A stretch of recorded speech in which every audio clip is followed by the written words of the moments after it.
Going into the Four Nations break, the Blue Jackets had lost 4 games in a row. If this decline continues, do they sell at the deadline? We're going to discuss what happens if they do on today's Locked On Blue Jackets.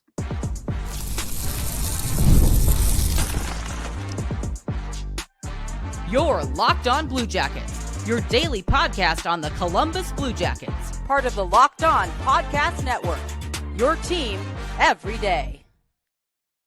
Hello and welcome to Locked On Blue Jackets, part of the Locked On Podcast Network, your team every day. I am, as always, your host, Jay Foster, here to give you the good, the bad, and the ugly about your favorite team and mine, the Columbus Blue Jackets. Before we get things started, I want to thank everyone for making this your first listen of the day every single day. Locked On Blue Jackets is free and available on all podcast platforms and over on YouTube. We're going to continue our trade deadline-ish conversations today. Yesterday, I talked about a bunch of players that the Blue Jackets could or should target.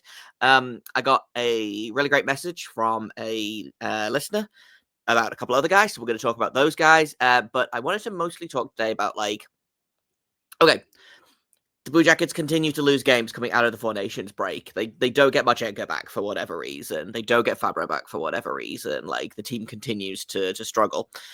They fall out of a playoff position. They decide to sell. What does that mean? Who goes? What could they potentially get for those guys? And also, I've heard rumors that there are 4 nations facing off, so we should probably talk a little bit about that because I believe Zach Werenski is one of those nations. So that's all kind of coming up on today's show. Let's actually start off with the 2 guys that Sam Schumacher, at SamShoe1811 on Twitter, messaged me and came up with these 2 guys. And one of them I'd heard whispers about. The other one I hadn't considered really, but is an intriguing concept to me. So I thought we'll talk about them and then we'll flip the script. What happens if the Blue Jackets decide to sell? So from Sam, maybe a bit of a long shot, but what about Alex Tuch as a potential target? 1 more year of control after this year, and I mean, at this point, why wouldn't Buffalo tear it all down? Also, long shot, is there any world where the Jackets try to target Noah Dobson? Alex Tuch is a really interesting name that I hadn't thought of. I like him a lot. He was, I believe, one of the main pieces that went to Buffalo in the Jack Eichel trade, and is I want to say a former first round pick. I'm just pulling his stats up now. He was drafted 18th overall by Minnesota back in 2014. 43 points in 54 games. Had 2 goals and an assist against the Blue Jackets on February 4th, which was the second game of the losing streak. Again, a pretty solid bet for 20 goals and 40 assists. Still young-ish. Not young-ish. He's, okay. Young in the sense of, 28 is not an old person. 28 is kind of the end-ish of the, his peak, I would say. You're entering what is, if not now, is probably going to be the start of a decline. He's only making $4.75 million for this year and next year. So, again, the Blue Jackets have $1 billion in cap space, so money really isn't an issue here. Especially, they're not going to have to shell out huge bucks this offseason unless they want to go after, a Rantanen or a Mana or somewhat like that. Next offseason is going to be where it gets interesting because Fantilli's coming off his ELC. Then Marchenko's contract is up. Chinakov's contract is up. I think Johnson's contract is also up, and maybe Sillinger's. One of those guys has a 3-year contract, and I can never remember which one it is. But Alex Tuch's an interesting thought. He is a right wing, which is where the Blue Jackets are, again, kind of what I talked about yesterday. The Blue Jackets adding a winger over a center is what makes the most sense to me, especially, you've got Monahan for the next 4 seasons after this one. You're hoping that Adam Fantilli is going to continue to become a rock star. You're hoping that Cole Sillinger becomes one of the best third-line centers in this league, Sean Corral, like, you're not getting a center to be a fourth line center. That's not at the trade deadline anyway. Like, that's if you want to do it at free agency, sure. But you've got Luca Del Barbaluz, who is looking more and more like a legitimate NHL player. And you got Caden Lindstrom coming up, who the Blue Jackets hope that he can play center at some point. Like, there's a lot. They have a lot of centers, which is not something I ever thought I would say about the Blue Jackets, but here it is. So picking up a winger like Tuch makes sense. He does fit into Don Waddell's thought of if we can add a younger player with a little bit of term. Now, 28 again is not necessarily like younger, but he's not, it's not like picking up Brock Nelson, who is 33 and looks 53, because being on the Newark Islanders ages you 20 years, apparently. But it's really interesting. It's a really interesting thought. Like I said, I like Tuch a lot. I think he's got a style that will fit in well with the Blue Jackets, especially like the Dean Emerson coached Blue Jackets. And like the Blue Jackets can always use another top six winger, which is something else that they're kind of in the market for at the minute. So Alex Tuch is a really interesting idea. Noah Dobson is the other one that was mentioned, and I believe I talked about him like a little bit yesterday, but didn't really get too much into it. Noah Dobson is making $4 million this year, is an RFA this summer, and then is a UFA the year after that. So he's 25 years old. He's currently on long-term IR because the Islanders are cursed. So I don't know. Like, I'm not sure what his injury timeline is. Like, I don't know that it makes sense to go after him again at like the trade deadline if he's not going to be healthy by playoffs. But a young defenseman on the right side, if you have like a top four of Werenski, Fabro, Matejchuk, Dobson, that could be fun. Like, there's still, I know a lot of people want them to re-sign Provorov. David Severson's contract is going to have to get dealt with at some point. Like, for better or worse, he is probably here for the long haul. Like, I don't know. No contract is untradeable, I don't think. But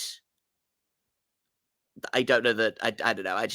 Damon Severson is probably going to be here for at least a little while longer, unless Don Waddell manages to do some kind of magic. So, like, I don't know that it makes sense to go ahead and pick up another defenseman that's going to play in the top four. Eric Branson still has a year left on his deal after this one. Jake Christensen is still, he just extended for another year after this one, I believe. So, like, I don't dislike it. I like, again, Noah Dobson is a very solid, young-ish defenseman. I like him a lot. I think you could probably get him for not that expensive if we look at what like the Avalanche got Devon Taves for what, like, was it 2 second-round picks? I would do 2 second-round picks for Noah Dobson, like, especially in this economy where the Blue Jackets have a skrillion picks. I think that would be I would absolutely do that. Again, he's an RFA under team control after this year. I don't know that you necessarily want to extend him long term, but it's an interesting concept and an interesting thought, and I wouldn't be against it. I don't know how likely it is to happen, just because the Blue Jackets do have a logjam of NHL defensemen. But never say never. I do still think the focus is on a forward and specifically a winger, but if they decided to go out and get Noah Dobson and somehow manage to get rid of Severson's contract somewhere else to make room for him, I would be more than okay with that. And I would also probably prefer Dobson over Provorov. And you guys know that I've kind of turned my opinion of Provorov around on the ice. I think he's been very good this year. And I think that, like, if they do turn around and extend him, as long as it's not, again, a skrillion years long, I'm not opposed to the idea of them extending him. I don't think it's going to happen. He wants term, and he wants money. Money's not really an object, but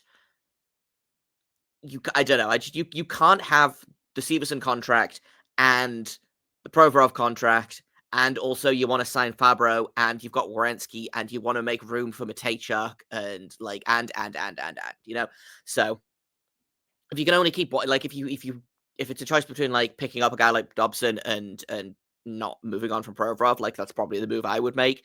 I know that I might be in the minority here, but I'm okay with that.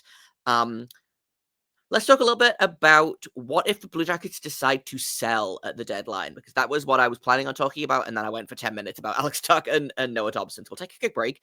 Then we get back, we'll talk a little bit about the UFAs that the Blue Jackets have, what they could move them for, are they likely to be moved, and all of that good stuff coming up in just a second here on Locked On Blue Jackets. First, I've got to tell you about wonderful pistachios. Are you looking for a snack that's both delicious and nutritious? Crack into a good source of protein with wonderful pistachios. Pistachios are one of the highest protein nuts. Each 1 ounce serving has 6 grams of protein, which is over 10% of your daily value, and they're packed with fiber and better for you unsaturated fats to help you keep feeling fuller for longer. I am a gremlin. I love to snack. I love to have, something to do with my hands while I am inevitably snacking and also working or, watching TV or whatever, and pistachios are a perfect snack for that because they are super good for you, and I like being able to crack them out of the little shells. I love to. It's like having an edible fidget toy. It's great.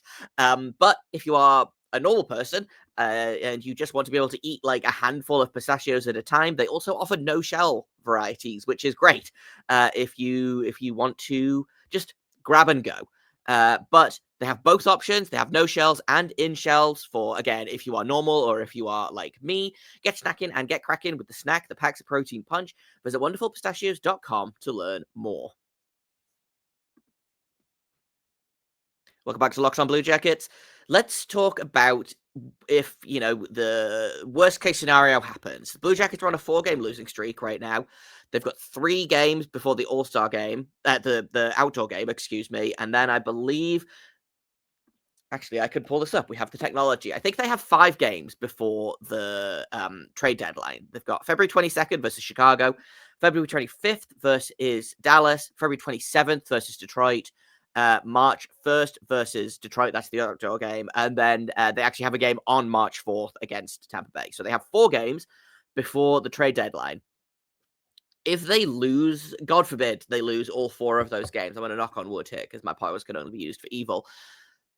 Do they, that's 8 points that ostensibly someone else could have picked up, especially the Detroit games are huge. Those are big 4-point games. You want all 4 of those points from both of those games. But what happens if you keep free falling? Like I said, if Marchenko suffers a setback in his injury, if Fabro's not ready to go, Boone Jenner, I assume, is going to be good to go, but it might not have the impact that everyone wants him to immediately because he hasn't played since September. What happens? Do they sell? Do they not sell? Do they? I think it's a tough time again for the East, and I talked about this a little bit yesterday as well. Is that the West is much more solidified? There are buyers and there are sellers, but I feel like there's like 8 teams in the East that could be one or the other. And they don't know yet, and it's going to come right down to the wire. So if the Blue Jackets are sellers, who do they sell? Well, they have a handful of UFAs, more than a handful, really. But obviously they have Ivan Provorov is the big piece. He's making $4.725 million at the minute. The Blue Jackets, I believe, can retain on that. I believe they can retain another. I believe they can only retain 20% of it. Actually, no, I think they can retain 50% of his original contract, I believe.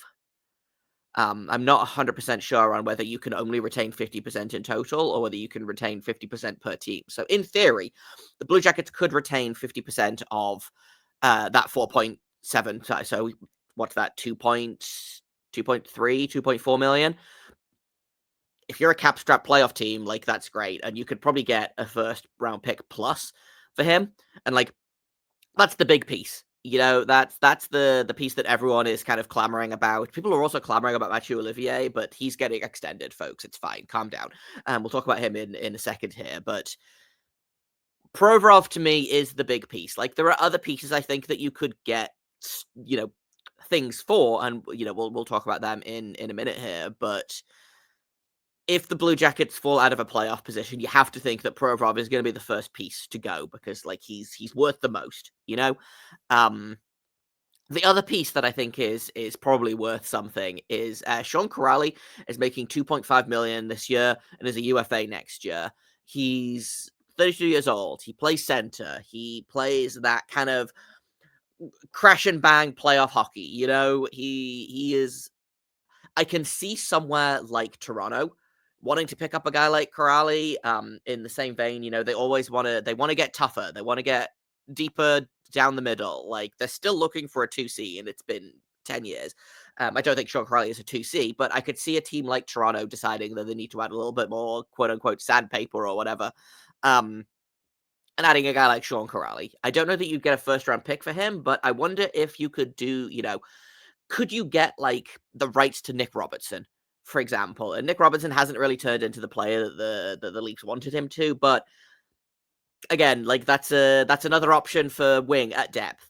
And if you can get something out of Nick Robertson, look at how good his brother is, and I know that one brother being good does not necessarily mean the other brother is good, but I do feel like if you think you can get something out of a guy like Nick Robertson, who is again still very young and is relatively cheap, like that could be an interesting piece, especially like you could only have so many futures, at a certain point you have to stop drafting and start building, and I think the Blue Jackets are right on the cusp. Like more picks are always good, but and kind of to my point about Provorov is I think you get a first round pick there, but that gives you 3 first round picks in this draft.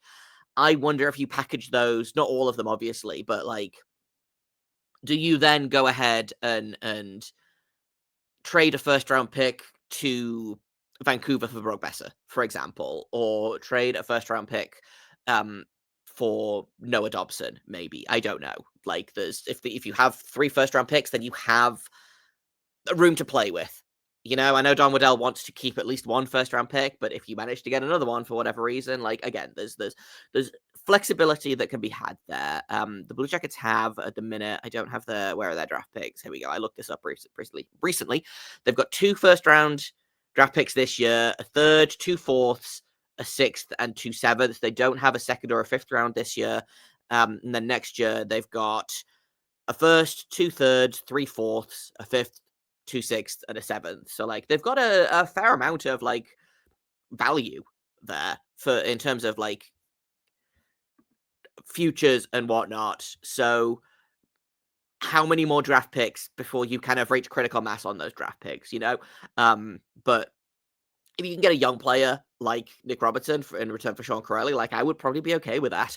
In terms of other guys, Mathieu Olivier is currently a pending UFA, but like you've got to think they're going to get something done there. Like the team loves him. They've been working at this for a while. I wouldn't be surprised if that extension comes through during the 4 Nations break.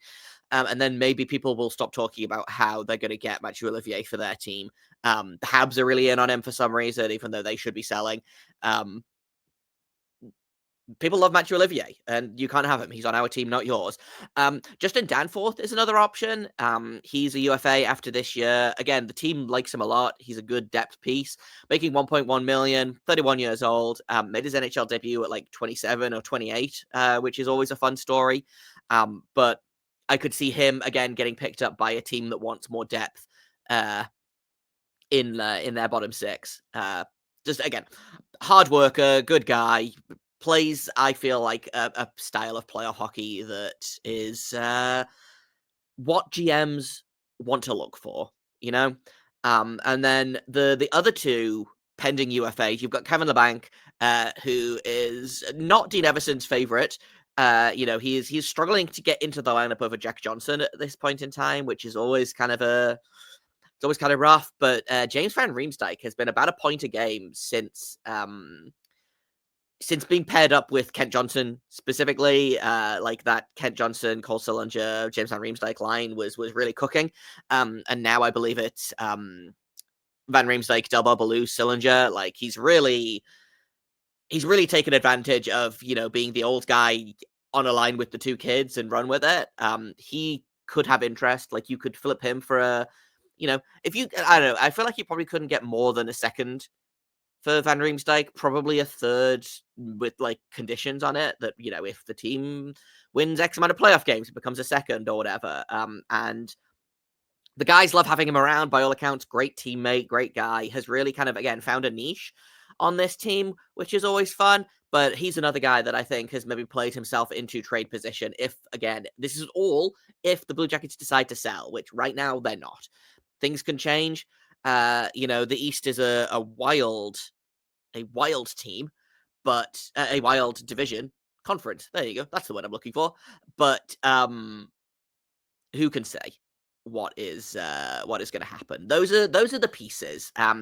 I believe in terms of like other pieces, like Jack Johnson pending UFA. I don't think he's going anywhere. Jordan Harris is a pending RFA. I don't think he's going anywhere.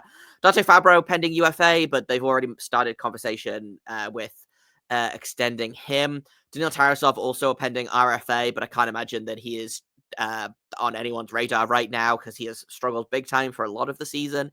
And then just kind of a quick scroll through the non-roster forwards, like I don't think and defensemen, like I don't think there's anyone like I don't think anyone here is like are you going to trade Damon Hunt? Probably not because you just picked him up. But they have a handful of guys down the lineup, but those are mostly the guys that could be available, and I think you could get some fairly decent returns on those guys. Provorov and Kuraly, obviously the big ticket items, one much bigger ticket than the others, but we'll have to wait and see. The break is at a weird time because you come back and you've got 4 games before the break, before the trade deadline, and you have to decide, okay, are we buyers or are we sellers? It's really gonna come down to the wire, So we'll wait and see what happens. I'm gonna take another quick break, and then I want to very briefly talk about the Four Nations because Zach Werenski is on Team USA. He's the only Blue Jacket at the tournament, and his first game is tonight. So I thought we would check in with him and see what's going on with Four Nations.